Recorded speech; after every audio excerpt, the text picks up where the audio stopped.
Assalamualaikum warahmatullahi wabarakatuh. Kembali lagi hari ini bersama Bapak. Kita hari ini akan mempelajari faktor-faktor yang mempengaruhi kesetimbangan. Di minggu sebelumnya kita sudah mempelajari konsep kesetimbangan kimia, di mana suatu sistem dikatakan setimbang jika laju reaksi berjalan sama, laju reaksi ke kiri sama dengan laju reaksi ke kanan. Nah, jadi tidak harus jumlah reaktan atau produk sama, yang penting menciptakan sesuatu kestabilan, di mana ditunjukkan dari kecepatan menuju reaktan sama dengan kecepatan menuju produk. Nah,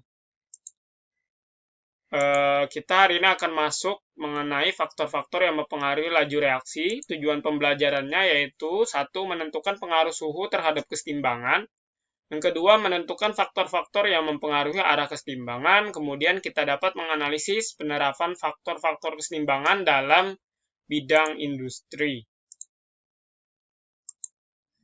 Nah, faktor-faktor kesetimbangan ini terutama dipengaruhi oleh asas yang namanya asas Le Chatelier, yang menyatakan bahwa bila pada sistem kimia yang berada dalam kesetimbangan diberi gangguan, maka sistem akan menggeser posisi kesetimbangan ke arah yang dapat menghilangkan efek dari gangguan tersebut. Jadi gangguan atau faktor itu ada beberapa. Yang pertama ada konsentrasi. Di sini jika konsentrasi salah satu spesies diperbesar pada sistem kesetimbangan, maka kesetimbangan akan bergeser ke arah yang berlawanan dari spesies tersebut. Contoh, jika kita menambahkan FeSCN2+, maka akan menjauhi FeSCN2+, maka reaksi akan bergeser ke arah kanan. Kesetimbangannya akan bergeser ke arah kanan menuju kuning atau tidak berwarna. Kebalikannya, jika konsentrasi salah satu spesies diperkecil itu berarti diambil atau dihilangkan, maka kesetimbangan akan bergeser ke arah spesies tersebut. Jika misalkan FeSCN2+-nya kita ambil atau kita kurangkan di dalam suatu sistem reaksi kesetimbangan, maka kedudukan kesetimbangan akan bergeser ke arah FeSCN2+, maka akan ke arah kiri atau FeSCN2+-nya akan terbentuk lebih banyak. Nah, di sini ada gambarnya. Kalau yang A ini dalam keadaan setimbang, jika yang B dan C berarti merah. Nah, ini bisa yang kuningnya ditambahkan atau yang SCN-nya tidak ditambahkan. Fe3+ dan SCN-nya ditambahkan, maka akan membentuk senyawa yang lebih merah karena akan bergeser ke arah kiri. Kalau yang D berarti FeSCN2+-nya yang ditambahkan, maka akan menuju ke arah kuning dan tidak berwarna.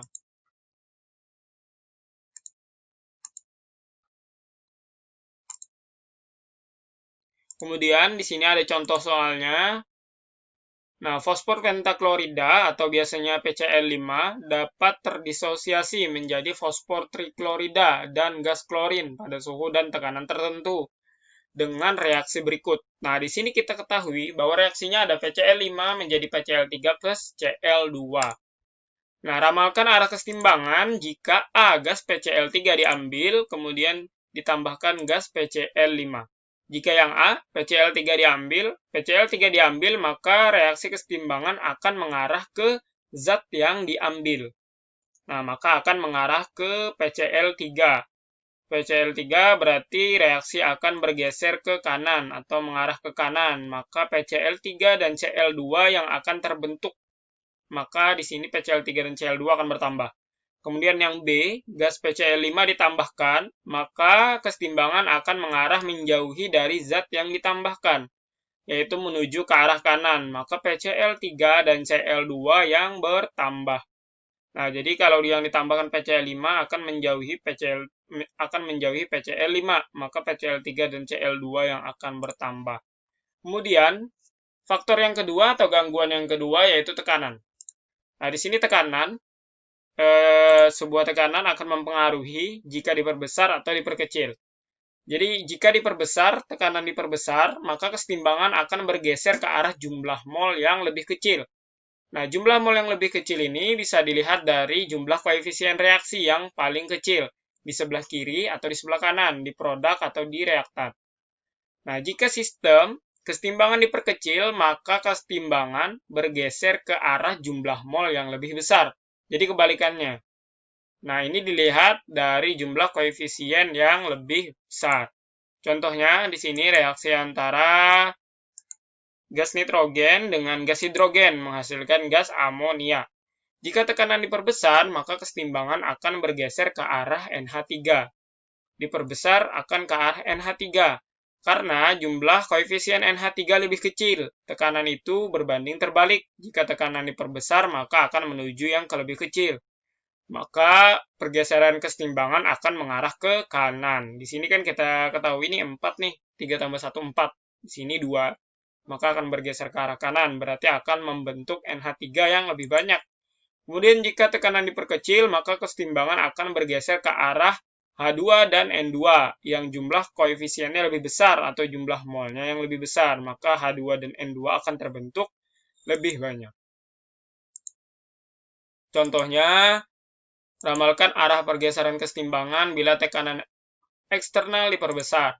CO plus Cl2 menjadi COCl2. Jawabannya, jika koefisien kiri, sini kan koefisien kiri, maksudnya di sini kiri atau reaktan sama dengan 2. Dan N koefisien kanan sama dengan 1. Jika tekanan diperbesar akan mengarah ke koefisien yang lebih kecil. Berarti kedudukan kesetimbangan bergeser ke arah kanan. Coba kita lihat ke arah kanan koefisiennya lebih kecil. Tekanannya diperbesar. Maka ke arah yang lebih kecil COCl2 akan terbentuk lebih banyak jika tekanan eksternal diperbesar. Nah, kita masuk ke faktor berikutnya. Faktor berikutnya yaitu volume. Nah, jadi di sini volume. Volume sistem, jika diperbesar, maka kesetimbangan akan bergeser ke arah jumlah mol yang besar. Nah, jadi volume ini sebanding dengan jumlah mol. Jika volume diperbesar, maka kesetimbangan akan bergeser ke jumlah mol yang paling besar. Dilihat dari jumlah koefisien reaksi juga. Kemudian jika volume diperkecil, maka kesetimbangan akan bergeser ke arah jumlah mol yang kecil. Dilihat dari koefisien yang paling kecil. Nah, jika sebuah koefisien reaktan dan produk itu sama, misalkan sama-sama 2 atau sama-sama 3, maka kesetimbangan tidak akan bergeser. Nah, itu tidak hanya berlaku pada volume, tapi juga berlaku pada tekanan. Jadi, jika jumlah mol sama antara reaktan dan produk, maka tidak akan bergeser kesetimbangannya. Jika volumenya diperbesar atau diperkecil, jika tekanannya diperbesar atau diperkecil. Nah, di sini kita lihat contohnya sama. Jika volume diperbesar, maka kesetimbangan akan bergeser ke arah H2 dan N2. Jika volume diperbesar, berarti akan ke arah yang lebih besar juga molnya. Nah, di sini yang lebih besar adalah H2 dan N2. 3 tambah 1 sama dengan 4. Maka jika volume diperbesar akan mengarah ke kiri atau bergeser ke arah kiri. Jika volume diperkecil, maka kesetimbangan akan bergeser ke arah kanan. Karena koefisiennya lebih kecil atau jumlah molnya lebih kecil. Kemudian, nah di sini contohnya jika volume, contoh untuk volume, ramalkan arah pergeseran kesetimbangan bila volume gas pada kesetimbangan berikut bertambah. Nah di sini ada contohnya 2H2S akan terdisosiasi menjadi H2 plus S2. Maka jawabannya koefisien kiri sama dengan 2, kan dulu koefisien kiri tentukan koefisiennya, yang kanan sama dengan 3. Jika volumenya ditambahkan, bertambah, maka akan menuju ke arah yang lebih besar koefisiennya, maka akan menuju ke arah H2 dan S2. Jika volume diperbesar akan mengarah ke koefisien yang lebih besar, berarti kedudukan kesetimbangan akan bergeser ke arah H2 dan S2. Maka H2 dan S2 akan terbentuk lebih banyak. Nah, itu tidak berlaku pada senyawa atau reaksi kimia yang berfase solid. Misalkan ada yang berfase solid, itu tidak dihitung koefisiennya. Jadi yang hanya dihitung koefisiennya itu adalah gas dengan aqueous atau larutan. Jika ada fasenya solid, maka tidak. Ya, yang selanjutnya di sini temperatur. Jadi temperatur di sini jika suatu reaksi setimbang pada temperatur yang sama akan memiliki konsentrasi zat-zat reaktan yang berbeda. Nah, di sini contohnya N2 plus 3H2 maka menjadi 2NH3 pada temperatur tertentu. Tetapan kesetimbangan memiliki harga yang tetap. Maksudnya apa? Pada suhu yang tidak berubah maka tetapin kesetimbangan juga tetap. Nah, di sini ada data harga tetapan kesetimbangan. Kc untuk reaksi nitrogen dan hidrogen membentuk amonia, maka pada temperatur 300 Kc-nya 2,6 kali 10 pangkat 8, kemudian pada 400, 500, 600, 700, sampai 1000 ini memiliki tetapan yang harganya berbeda. Nah, ini temperatur ini dapat mempengaruhi harga tetapan. Nah, jika temperaturnya semakin tinggi, maka Kc-nya akan semakin rendah. Nah, temperatur tinggi akan Kc-nya semakin rendah. Di sini kesimpulannya apa? Bahwasanya jika suhu sistem dinaikkan, maka kesetimbangan akan bergeser ke arah reaksi endotherm. Jika suhu sistem kesetimbangan dinaikkan, maka kesetimbangan akan bergeser ke arah endotherm. Endotherm itu yang menyerap energi atau yang delta H-nya bernilai plus. Sebaliknya, jika suhu sistem kesetimbangan diturunkan, maka kesetimbangan akan bergeser ke arah reaksi exotherm. Tidak seperti faktor lainnya, pengaruh suhu ini akan merubah tetapan kesetimbangan.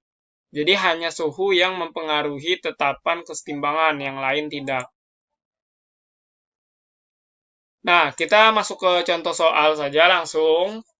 Nah, di sini ada misalkan reaksi 2NO, nitrogen monoksida ditambah oksigen, maka akan menghasilkan 2NO2 dengan delta H minus 216 kJ. Jika suhu reaksi dinaikkan, maka kesetimbangan akan bergeser ke arah kiri, karena ke arah kiri endotherm, ke arah kanan itu exotherm. Nah, dinaikkan maka akan ke arah endotherm. Jika ke arah kanan itu exotherm. Itu suhu harus diturunkan. Nah, contohnya di sini tadi.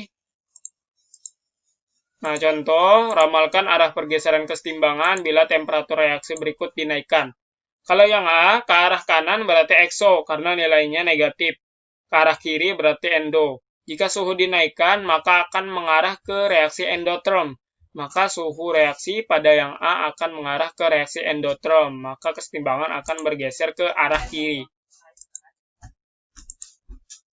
Nah, di sini kita lihat, nah, lebih jelasnya, reaksi akan dibagi kedua arah, ke arah kanan delta H-nya negatif, ke arah kiri delta H-nya positif, karena kebalikannya. Berarti kanan exotherm, kiri endotherm. Jika suhu ditingkatkan, maka akan ke arah endotherm, berarti akan ke arah kiri. Yang kelima, katalis. Katalis ini bukan mempengaruhi kedudukan kesetimbangan, tetapi akan mempercepat keadaan setimbang terjadi. Jadi, keadaan setimbang akan lebih cepat jika ditambahkan dengan katalis. Nah, lalu di sini ada kesimpulannya, konsentrasi, arah reaksi, dan efek terhadap nilai K. Ya, yang selanjutnya di sini ada kesimpulannya, gangguan berserta arah reaksi, kemudian efek terhadap nilai ketetapan kesetimbangan. Nah, di sini yang mempengaruhi hanya temperatur yang mempengaruhi tetapan kesetimbangan, yang lain tidak. Nah, yang selanjutnya kesetimbangan kimia dalam dunia industri. Jadi di sini contohnya yang pertama itu pada industri amonia. Nah, pada industri amonia di sini menggunakan prinsip kesetimbangan. Jadi ada faktor-faktor yang dipertimbangkan. Yang pertama, karena ini reaksinya exotherm, untuk membentuk NH3 berarti suhu harus diturunkan. Berarti reaksi kimia akan terjadi pada suhu yang rendah. Nah, dengan suhu reaksi, dengan cara menurunkan suhu reaksi. Kemudian jika dilihat dari jumlah koefisien di sini, yang lebih kiri yang lebih besar, yang kanan yang lebih kecil, maka tekanannya harus diperbesar. Jika tekanan diperbesar, maka akan mengarah ke yang lebih kecil, yaitu ke kanan. Nah, maka di sini NH3 akan terbentuk lebih banyak. Nah, kemudian contoh kedua yaitu pada reaksi pembentukan sulfur trioksida dari sulfur dioksida. Di sini sama, reaksi terjadi secara exotherm. Nah, pada suatu kondisi, suhu harus berjalan pada suhu rendah, tetapi jika pada suhu rendah, maka reaksi akan berlangsung lebih lama. Nah, karena di sini suhu rendah akan menuju ke reaksi eksoterm, tetapi untuk menanganinya, ahli kimia harus menambahkan sebuah katalis untuk mempercepat laju reaksi kesetimbangan. Maka biasanya vanadium pentaoksida dipilih sebagai katalis untuk mempercepat laju reaksi pada suhu yang rendah. Nah, mungkin itu saja yang bisa dapat Bapak sampaikan. Terima kasih perhatiannya. Wassalamualaikum warahmatullahi wabarakatuh.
Kemudian efek terhadap nilai ketetapan kesetimbangan. Nah, di sini yang mempengaruhi hanya temperatur yang mempengaruhi ketetapan kesetimbangan, yang lain tidak. Nah, yang selanjutnya kesetimbangan kimia dalam dunia industri. Jadi di sini contohnya yang pertama itu pada industri amonia. Nah, pada industri amonia di sini menggunakan prinsip kesetimbangan. Jadi ada faktor-faktor yang dipertimbangkan. Yang pertama, karena ini reaksinya eksoterm, untuk membentuk NH3 berarti suhu harus diturunkan. Berarti reaksi kimia akan terjadi pada suhu yang rendah. Nah, dengan suhu reaksi, dengan cara menurunkan suhu reaksi. Kemudian jika dilihat dari jumlah koefisien di sini, yang lebih kiri yang lebih besar, yang kanan yang lebih kecil, maka tekanannya harus diperbesar. Jika tekanan diperbesar, maka akan mengarah ke yang lebih kecil, yaitu ke kanan. Nah, maka di sini NH3 akan terbentuk lebih banyak. Nah, kemudian contoh kedua yaitu pada reaksi pembentukan sulfur trioksida dari sulfur dioksida. Di sini sama, reaksi terjadi secara eksoterm.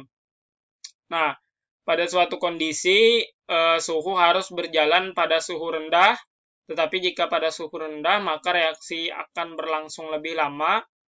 Nah, karena di sini suhu rendah akan menuju ke reaksi eksoterm, tetapi untuk